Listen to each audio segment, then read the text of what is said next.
Don't learn the hard way. Don't learn the hard way. All right. Skip the line, learn from my mistakes, learn from the mistakes of others, and be better. All right. That's the way you're better is by having mentorship and studying those who came before you and those who are also on the same path. All right. So don't learn the hard way. Let's get right into it. Let's start with data. What do I mean by data? What's my issue with this? My issue is that so many times we don't document the information that we're gathering on the front end of our career, or maybe we get lazy. Data and research are the foundation of success.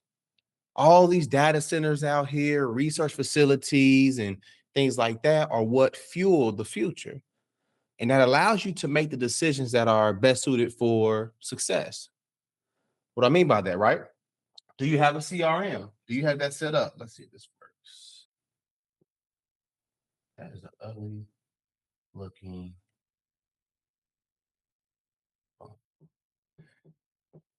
A CRM. Do you have a CRM? If you do not have a CRM right now, get ahead of that curve. There are a lot of different platforms that you can use. If you have any that you have been using, throw it in the group chat or send them to me or put them in the community that we have in Closest Only Club. And also, if you need some recommendations, I can help you there. Our company uses a very, very powerful CRM that is, I mean, it covers everything from knowing what your commission will be, breaking that down, all the way to having your website and knowing what they're looking at on your website, like heat tracking is showing where people are on your website. What are they interested in? What are they clicking? When were they there? Why were they there? Where are they located? Your CRM gives you all that information. You can gather that data. Why would you want that data? If in your particular city, you're getting a ton of people looking in a particular community, well, maybe you should start taking your energy that way. Excuse me. Maybe you want to start taking your energy over that way and studying that community, studying that area, right? So get your data, get your CRM. Furthermore, when it comes to data, I mean, it's endless amounts of data that you can gather. All right. On top of that, just getting the information from clients. So we use a Google form. If you're interested in getting that Google form for me, I don't mind sharing it with you. And you can copy it, all the questions. Now, what I've compiled is over 500 buyer responses. What does it track? Where that person is, what they want, what they're looking for, where they found me. Where did they find me? Was it Facebook? Was it a yard sign? Was it out and about? Was it word of mouth? Are they family and friends? All that information matters. All right. This is going to be the fuel for your car that you're driving 10 years. It's maintenance. Think of your database as maintenance. Think of it as if you feed that monster, oh, it's going to feed you back 5 and 10 fold, but you got to feed it. All right. So your CRM, you have small forms. Let's see, data. Yeah. So let's just leave it there for now on that particular topic right there. Let's keep it moving because I have about 10 points and a bonus point for you. Because I don't want y'all sneaking ahead, I'm gonna be petty and slide down this block. All right. So uh they hung up on me. This I love telling this story. It's a great story. All right. So I remember exactly where I was. One thing about me, I'm kind of weird where I remember where I am when I have conversations. So I was in front of one of my renovation properties, literally my very, very first one on 41st Street in Indianapolis. And a guy calls me. He's like, "Hey, is this Mike Scott?" And yeah, this realtor Mike Scott. How you doing? He's like, "Yeah, I was looking, got your name from whoever. I was looking to purchase a property." I said, "Okay, cool, cool, cool." I said, thank you for calling me. I really appreciate it. Have you already been financed?"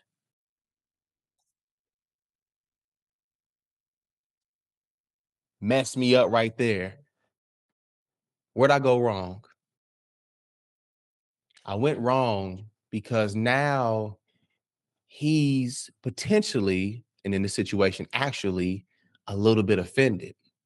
Why? Because I assumed he needed financing. In his mind, he's being stereotyped. He's been generalized. All right. And from that day on, I would never say that again. I've always taught our team, and I've always said since then, that was probably, I'm not even sure I closed a deal at that time yet. I said, hey, are you looking to purchase cash or are you seeking financing? That's the question. Okay.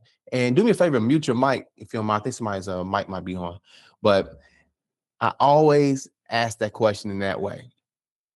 Always ask it that way. Okay. Don't make that mistake. You have to understand that in different demographics of people, whether it's age, race, ethnicity, and things like that, everybody has their own sensitivities. And you, one, have to be aware of who you're talking to and try to get a baseline of questions and behaviors that fits all. We all code switch for the most part. Probably 95% of people code switch. There's probably only a couple people that don't, but I'm not really sure that I think everybody code switches and understands who, should understand who they're talking to, and connect with them on a certain level. So that's a that was a major piece. That's why they hung up on me. Okay. So don't learn the hard way. Don't assume people need financing. And let me bring this all full circle. I want to make it a full conversation and take this with you. Like, this is real.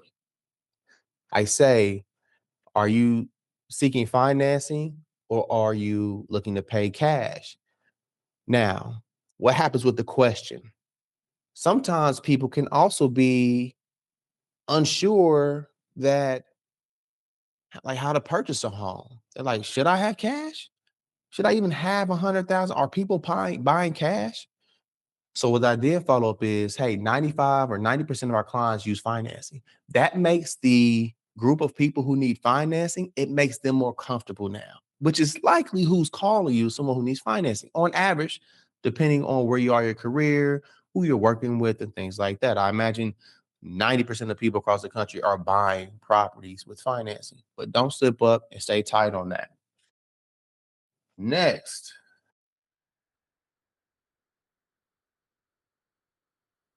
Oh, this is a good one. Listen, listen.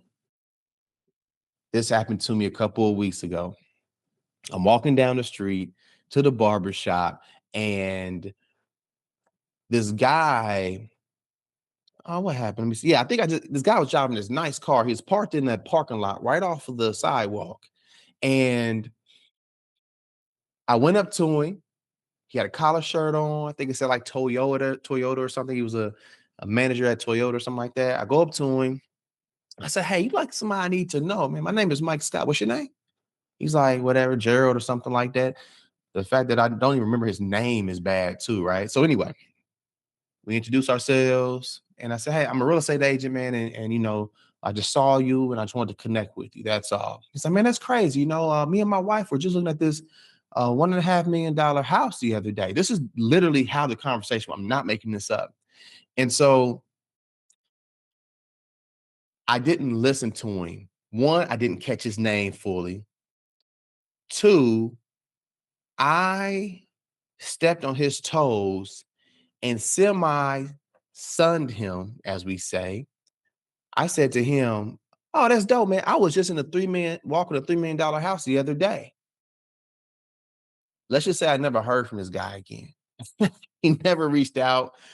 He was on the go. I didn't get his information. And it was just a fumble on my part. I fumbled. I really got excited, right? I was walking down the street and I got excited when I saw the guy and we met. And the first thing he says is something about real estate. He's trying to show me the house in his phone. He's scrolling, trying to show me the house. And while he's doing that, I say, oh yeah, I just walked a $3 million house the other day. And you could just I kind of felt the energy shift. Kind of like, all right. And then he's like, I can't find him, man. Hey, look, man, I'll get up with you. And and that's how it ended. And that's how it never got started. I didn't listen. Slow down, right? Feed into what that person wants to talk about. When he mentioned that house right there, I should have, hey, Let me take a look at it. That's all that should have happened versus me trying to say what I did. It was selfish of me, not intentionally, but it was selfish. It was too excited, it's too forward. It could be a little bit offensive. Slow down, calm down, and serve the client by listening. Ask questions. The first five things you should say to a person outside of introducing yourself are ask questions. When you ask people questions, they open up and you can learn more about them. And as you're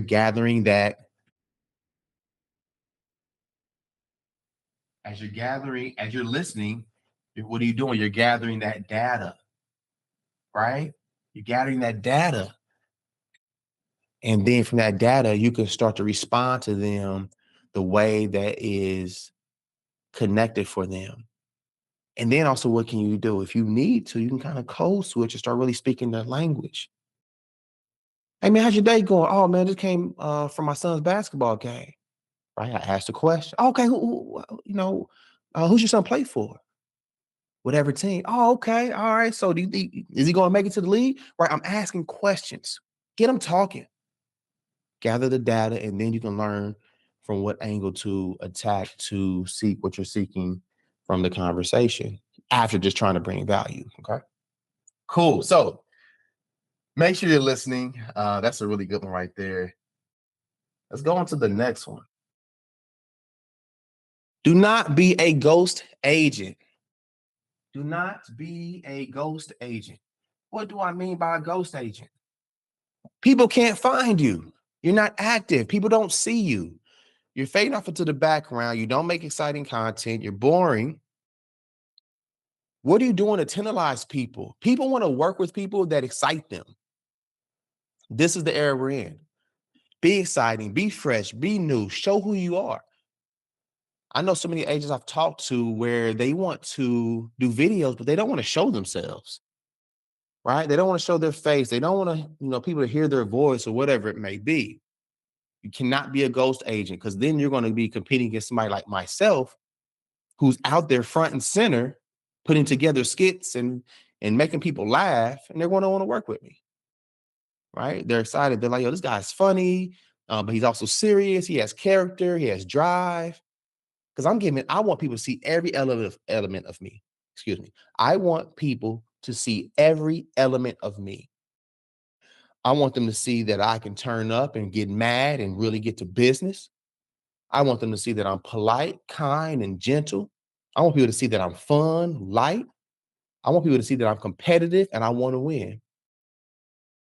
All right. And I also want to show people that I'm successful. I want people to see the car that I drive. I want them to see me on vacations. Those things feed into people wanting to work with you. They don't want to see you talking about, oh, the interest rates are 6.5% this week. And they'll see that every week. Nobody cares. All right. Okay. Throw that in there every once in a while. The median sale price of a home and wherever is 400,000. No one cares. Who are you? That's what people care about. All right. So don't be a ghost agent. Show who you are. Show yourself. Be exciting. Next. Oh, this is a big one. People are paying attention to if you're quality or not. People are paying attention to if you are quality or not. From the lighting on your videos to, do you have a mic? Do you have a board? Do you have good lighting? I think I already said that. Do you have a nice phone when you're taking pictures? Are your pictures blurry? Are your videos blurry? That stuff right there, people are gauging who you are. There's an agent on our team who constantly says, and we've probably all heard the phrase, I don't think she created it, but she says it. She says, how you do one thing is how you do everything. How you do one thing is how you do everything. As you see this call, my audio is crispy. My mic is going. I have a really nice camera. I have a MacBook or whatever this thing is called. iMac, I think it is. I have this vibe board that's $3,000, $4,000. All that is feeding into why you're even on this call or you're watching this as a recording because you're like, when I go to Mike Scott, I'm going to get quality information, the quality sound with quality visuals, right? And quality education. All right. So when you're doing your videos or you're doing captions or um, what am I trying to say? Not captions, posts or whatever, make sure you don't have typos and stuff. Like do something with yourself. Stop being sloppy. Be quality. If you're not good at visuals and colors and using Canva, hire someone. I cannot.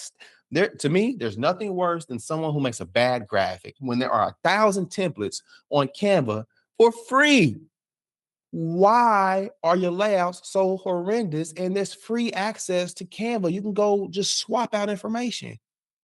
Stop trying to be a superhero with your graphics because you look like a villain. All right? Stop it. It, it hits me right here. It hits me right there, and it makes my throat dry, and it makes my underarms itch. I get sweaty when I see bad graphics. Okay. I'm not saying I'm perfect, but I put some good effort into my work. Be quality. When you're going to showing, dress nice. Don't wear flip-flops and slides. On these calls, you're going to see me in this. This is my thing right here. I have 3 more black button-up shirts, polo shirts, 3 buttons, button to the top. This is what you're going to get every time you come to see me. Create a foundation of quality. I kind of went off on that. I'm sorry, not sorry. Oh, this is a good one. Mistakes. Don't learn the hard way. Don't suffer from the illusion of excitement. Be boring. Quit jumping from all types of different marketing strategies. One week you're doing mailers. The next week you're a social media guru. The next week you're holding seminars. The next week you're doing this. The next week you're doing that. The next week you're doing this. Quit switching up. Commit to a marketing strategy, 1 or 2, and zone in. And then guess what? As you're doing that, I want you to get the data. I want you to get the data. I want you to get to the data from when you're sending out 1,000 mailers. How many return calls did you get? That starts to tell you, okay, for every 100 mailers, I get 2 calls. That's a 2% return on investment. And one of them closed. Okay, that's a 1% of my mailers end up in a closing. So I can estimate that if I send out this many, I'll get this many. Okay, well, I'm a cold call for the next 6 months every day. That's the case. Cool. Get the data. Don't just do it. Because guess what? You spend a month doing this stuff, you don't have the data, and you don't know if it really worked. You don't know how many calls you made. You don't know how many answers you got. You have to log the data. You not understand data is like the most important. Information is the most important aspect and dynamic of life. Information. Information is everything. It's the only thing that matters. Everything you see before started as information. All right. This shirt. Okay. The information is that we want to do something with 3 buttons, like ideas and information, 3 buttons, right? Someone has a whole program where they could sell the company that makes these, sell the whole factory, and they're going to give the information to that new buyer, say, hey, this is what you have to do. The information is valuable, not necessarily the equipment. Check this out. If you had the option to choose between a factory with all this equipment, you don't even know what it does. It's just equipment, right? You don't have any material, you got equipment, or a pamphlet with the information on what the return on investment is if you use this equipment to do X, Y, Z. It tells you what you can do, how to do it, how to fix it. What would you take? I would take the information. The information is more valuable than the equipment itself, right? Because I'm in the information, I might better know how to build it, right? I can go get the equipment somewhere else, but the information is key. So anyway, let me get back on topic. Item number 6, the illusion of excitement. It's exciting to try new things. I get it. But when it comes to wealth, it's exciting to be boring. I want you to get to that space to understand that it gets exciting to be boring. Wealth isn't boredom. Wealth is not exciting. All right. Once you obtain the wealth, that's when the excitement is there, right? It's like when you have the wealth. But on the way to the wealth, it's going to be boring if you actually get there. Like that journey is boring. It's slow. It's Steph Curry shooting 2,000 3-pointers a day. It's slow. Who do you think he wants to do that? He must rather use his millions of dollars and go take his wife somewhere on a cruise. But guess what? As the greatest shooter of all time, I imagine how many 3-pointers. Do you think that's fun for him to be in the gym for hours and hours and hours, catching and shooting, catching and shooting, catching and shooting? I'm gonna do it one more time. Catching and shooting. No, it sucks. It's boring. Oh my God, I gotta go to the gym again and shoot another 1,000. Who wants to do that? Those who want to be great, those who want true wealth will do it and want to do it. I don't care. I want you to fall in love with being bored. Fall in love with being bored. Learn how to sit down for 10 minutes by yourself. We don't always have to scroll, always have to watch TV, always have to call a friend and text this person and do this and do that. No, sit your ass down and be bored. Some of us want to become wealthy, but we can't sit still for 10 minutes. How, Sway? If you can't sit down for 10 minutes and not do anything, then you're not going to reach who you truly want to become. Let me hurry up. Only got 8 minutes left. Stick to the script. Whatever you're going to do, make sure you stick to it. Don't fall for the illusion of excitement. Devo clients. I'm going to kind of run through these real quick. Devo clients. I'm not saying you Devo clients. You're going to start running into Devo clients because you didn't set expectations. Don't make the mistake of not setting expectations. I don't care if you're scared of losing that client. 95% of clients want a real estate agent who's going to guide them, take control of the situation, and tell them where to go. You're in the driver's seat. They're in the passenger. I've never seen a buyer drive around a realtor. Symbolically, well, yes, symbolically I have. But figured, actually, literally, no. You're in the driver's seat. Get yourself whatever you got to do to get into the driver's seat, because if you don't, you're going to waste time, you're going to waste money, and you can mess around and mess up your relationship with your client if you don't take control. Quit letting your client control you. How do you do that? By setting expectations on the front end. Set hard, solid expectations on the front end. Hey, this is how it's going to go. I'm not going to say it like that, right? It's much more gentle ways to say things. But I have clients that I talk to like that sometimes. Like we have that relationship. Hey, look, Lisa, I'm gonna be honest with you. We're not doing this. Okay. We're not gonna do this today. We're gonna stay focused, and this is what we're gonna do. You have a goal. My job is to make sure you reach the goal. I know today you're not feeling it. You're upset, you're bothered, but we're not gonna be deterred. We're gonna stay focused and zoned in. I have clients I talk to like that sometimes. And other ones I have to be a little bit more strategic and let them get their energy out and act like they're running stuff for like 2 seconds. Then I'm like, that's actually not going to happen because I value my time and I value you. You came to me for a reason. Let me do my job. Trust me. Set expectations. Couple more. Another issue some of our agents are having out here in the industry. You don't have a niche. I say niche. I say niche. Or the fancy ones, some of y'all say niche. All right. I'm just not that fancy and luxurious, I guess. I'm going to say niche. Some of you don't have a niche. You're all over the place. All right. If you cast a big old net into the ocean, who knows what you're going to catch? Maybe nothing, maybe something, maybe stuff you don't want in your net. But if you zone in on a niche and say, you know what, I'm going to zone in on veterans. I'm going to focus on veterans for the next year, just veterans, or for next year, listings in this particular area. I'm going to go crazy right here. Find your niche and commit to that niche. All right, commit to it. If you're too broad, then sometimes people don't know what you're about. They're like, yo, they work with everybody.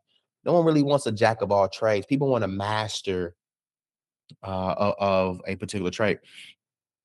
Think about this for me. And being a former pro athlete playing ball in Europe, I never locked in on something. I was really good at a lot of different things. But if I had committed myself to just being one thing, I'd be in the NBA right now and I wouldn't be doing this. But I wouldn't want that journey because I'm where I'm supposed to be and teaching you and sharing this with you. But just letting you know, if I had focused in another lifetime, I would have possibly focused on being a defender, a lockup defender where I'm just guarding people. That's all I care about. I want your best player. I'm going to lock his ass up. That's all I'm going to do. Every game, I'd be in the NBA. There are so many specialists in the NBA. The greatest in all sports have a specialty. Steph Curry, three-point shooter. That's what he does. He's the greatest of all time. Mike Tyson, power, speed. All right. Anyway, let's finish this out. All right. Last couple ones. I have what, 2 minutes? 3 minutes. All right, cool. Chasing a check. Listen, stop chasing checks. Stop chasing money. Learn the skills and the foundation, the basis of being a real estate agent. Learn how to speak to people. Learn where they are. Learn to be zoned in. Don't chasing a check. You'll be chasing a check. You're gonna keep chasing a check, chasing commission. No, chase great relationships.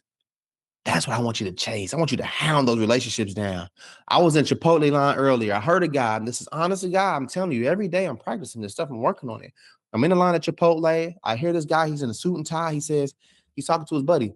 Hey, yeah, man, she has like a 7% interest rate, man. Boop, boop, boop, boop.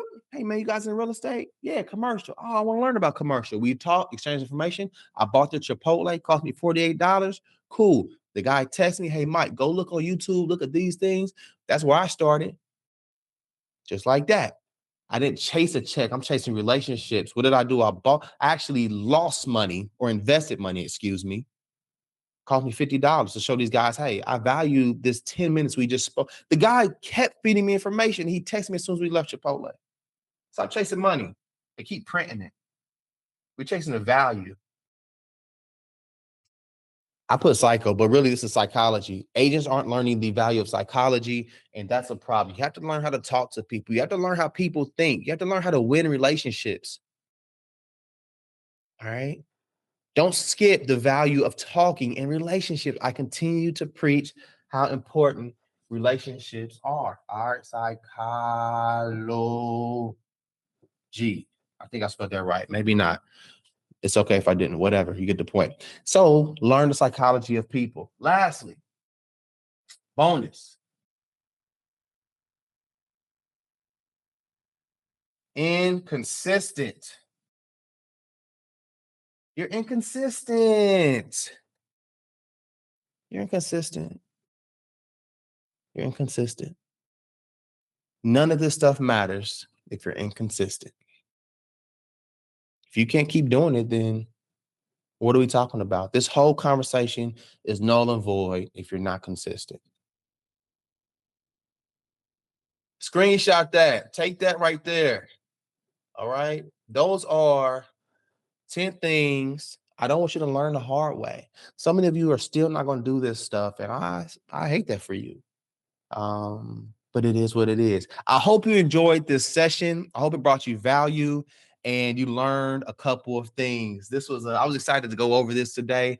And if you need any help, you have any additions, feel free to hit me up, drop it in the chat, whatever it may be. Other than that, blessings, life, and love. This is Mike Scott, the Scott Estates. And the difference is we care. This is Closers Only Club. We out here. Let's get it. Peace.